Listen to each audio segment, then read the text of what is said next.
Hey guys, welcome back to the channel. Welcome back to another video. We are talking all things European Championships in this video as the Euros are drawing ever closer to kick off. We are previewing the upcoming European Championships this summer, in which I'll be looking at all the major favourites for this tournament, for this competition. And as a little bonus, I'll be throwing in my predictions on who I think will win the competition this year, as well as predict who I think will also be walking out with the golden boot as well. But before we go any further, I would like to remind you all to please like the video and also subscribe if you're new. Both things are always and very greatly appreciated. But for now, let's get back to talking about the upcoming European Championships and who could be the favourites to walk out with the trophy at the end. On paper, the Euros should be a very intriguing and exciting tournament ahead, and there are arguably a number of teams to look out for this year, with a few favourites that could easily go on to win this competition. The bookies' favourites this year appear to be France and England, and it's with the current World Cup holders, France, where we are going to be kicking this preview off. Looking at France, who are, of course, like I say, coming off the back into this tournament, coming off the back of winning the 2018 World Cup in Russia 3 years ago, entering their first major tournament since that triumph over there. The French squad is just oozing with talent. It's unbelievable how much depth this national team has. Striker Karim Benzema is back in the squad, back in the fold, and looks set to lead the line for the French after spearheading a title challenge with his current club Real Madrid in La Liga, who of course just missed out on their fierce rivals Atletico this year for that title. But he's still going strong at 33 years of age, and of course he will be helped with his fellow teammates, the likes of Kylian Mbappe, who will be looking to once again shine on a major international stage. And in midfield, of course, he'll have the likes of Paul Pogba and N'Golo Kante both backing him up, and they will be looking to control that French midfield as they have done or can do for their teams throughout their entirety of their careers, as they look to gain yet another piece of international silverware. The French, of course, though, will have their work cut out for them right off the bat in this tournament because they have been placed in a group that contains both Germany and Portugal, arguably two other good contenders to win this tournament as well. So that will be difficult for them right off the bat, but I'm sure we'll talk about them later on in this video. But with the quality and the depth that they have, and remember, this could be, given all things that have gone into this tournament in it before it's even kicked off, with all the whole COVID thing, a condensed season and everything, this could be a tournament where endurance and squad depth is highlighted more than ever in this type of competition. It should be enough to see them get out the group stages and progress far in the knockout stages. And personally, for me, they are my favourite to go on and win this entire competition. Next, we'll talk about England, the Three Lions. I won't go into too much detail about England because I did a video last week on the England squad. I will just reiterate and state yet again that although the team on paper looks very good, looks very strong in good areas, I just don't have much faith in the manager, Gareth Southgate. Like, I admire how he carries himself. He seems to carry himself well. He's well-spoken. He's got a lot of experiences in this kind of competition from his playing days. But I don't think he is good enough to lead this squad to glory, unfortunately. But having said that, if all things go well for the Three Lions, maybe a quarter-final to semi-final exit might not be a bad thing overall. Another team to look out for in this tournament is Belgium, who are being led by former Everton and Wigan manager Roberto Martinez. A squad with a lot of well-known names, a lot of well-known faces. A lot of them names are scattered across Europe, with the standout names being the likes of Manchester City's Kevin De Bruyne, Thibaut Courtois, Romelu Lukaku, and of course Real Madrid's Eden Hazard. They've got a fairly favourable group, they have to be said, which will see them comfortably top that particular group and get through to the knockout stages fairly easily. And from there, who knows? They certainly have the squad to go far in this competition, but we've been saying that about Belgium for many years now, that they've got a very good squad, but they just can't really perform when it really matters on a major international stage. Will this year, will this tournament finally be the competition, be the tournament, be the year that this Belgium squad finally go long distance? I'm not sure. I feel like they may suffer with a bit of the England situation that they have right now, in which I think the manager may not be good enough to handle this squad. But whether things outside of their own control go in their favour or not, maybe a couple of the big nations draw each other and a couple of them get knocked out along the way and it helps Belgium.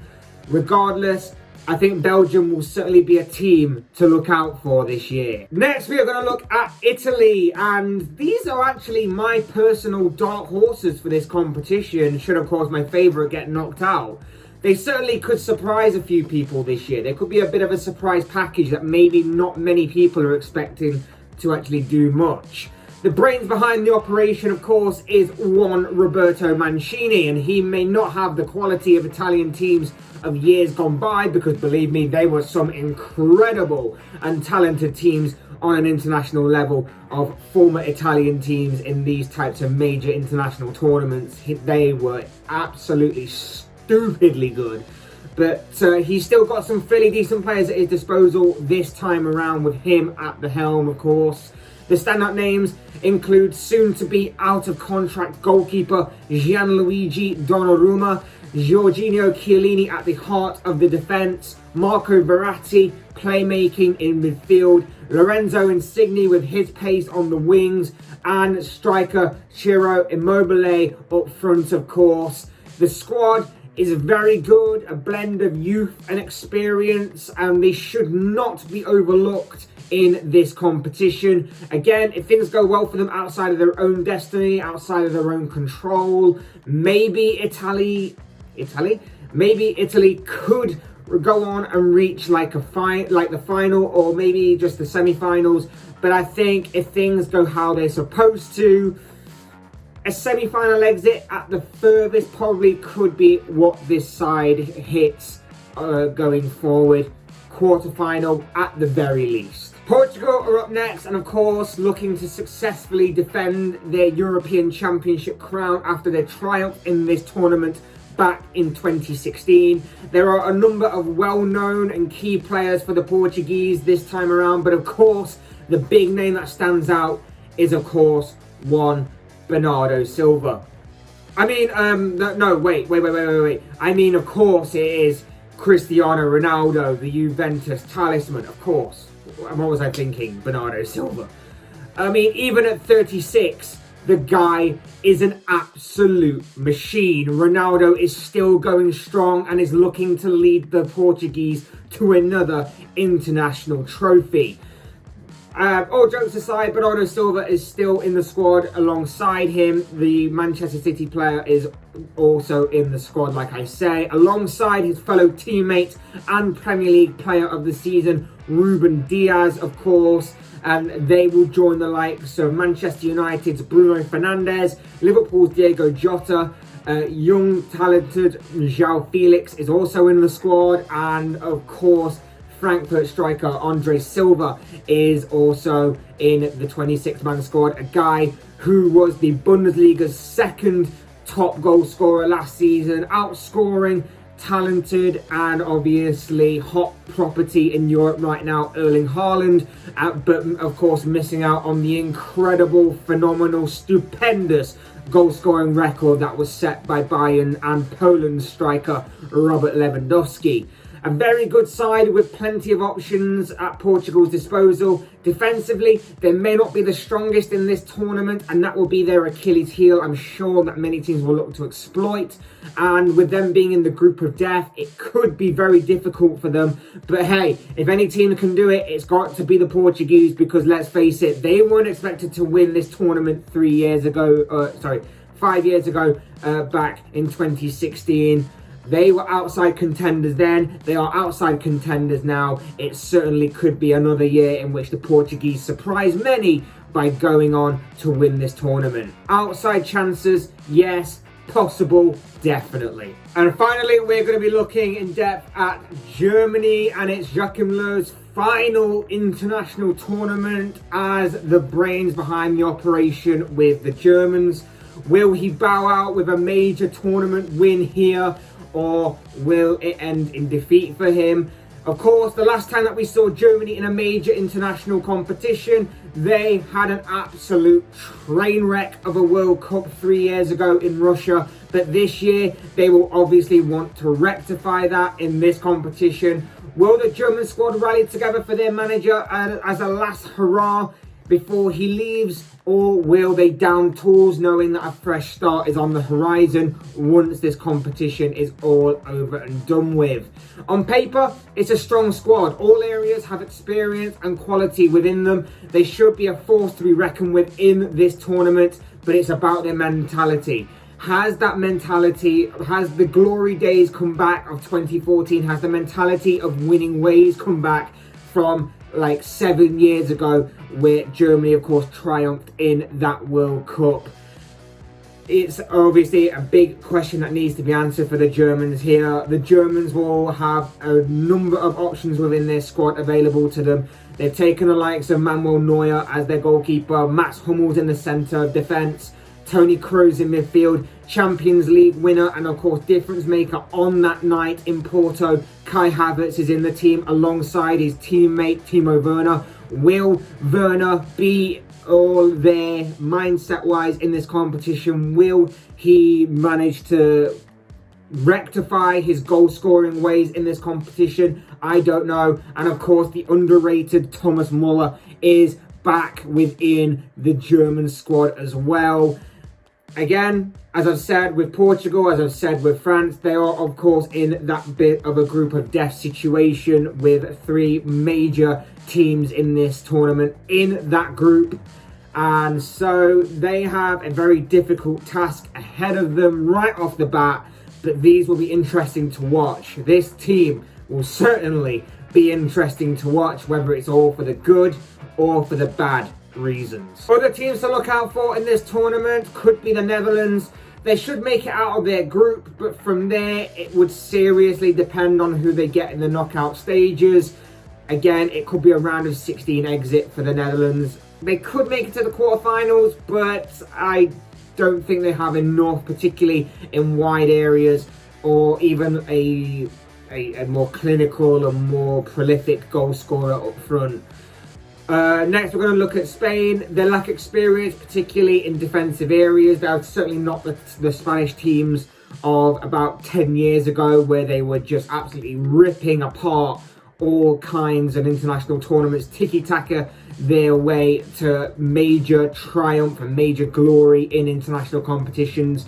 But again, they shouldn't be overlooked, and they could make it to as far as, say, the quarterfinal stages before they exit this competition, if all things work out for them. And because I said I would, let's look at the Golden Boot situation, the Golden Boot contenders. Again, the favourites for this competition seem to be Harry Kane of England and Romelu Lukaku of Belgium. I think given that the groups have presented themselves the way they have done, the types of players that are going to be behind him, and the season, of course, that he's had, I think for me, Lukaku is the standout choice. I personally believe that Lukaku will go on to win the Golden Boot and will outscore all of the others. Other names in with a shout, of course, I mentioned Kane. Lewandowski, even though he's playing for Poland, could be a decent shout. Benzema or Mbappe of France, if they go the distance, of course, they could be in with a shout. That will certainly be interesting to watch. Portugal's Cristiano Ronaldo, of course, should be up there. There's absolutely no debate about that. He should definitely be within the discussion.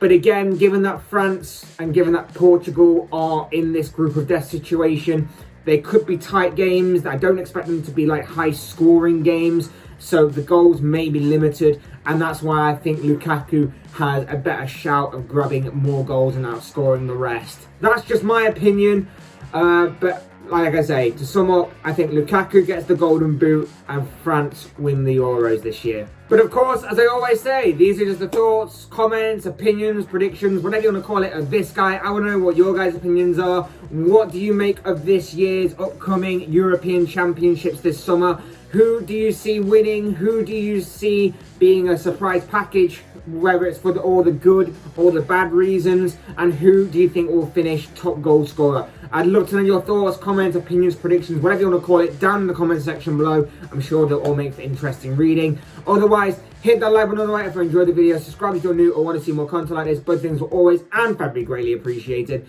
And as always, thank you all so much for watching and listening. I've been Fletch. This has been another Fletch Talks video. And I will see and speak to you all again soon in another video.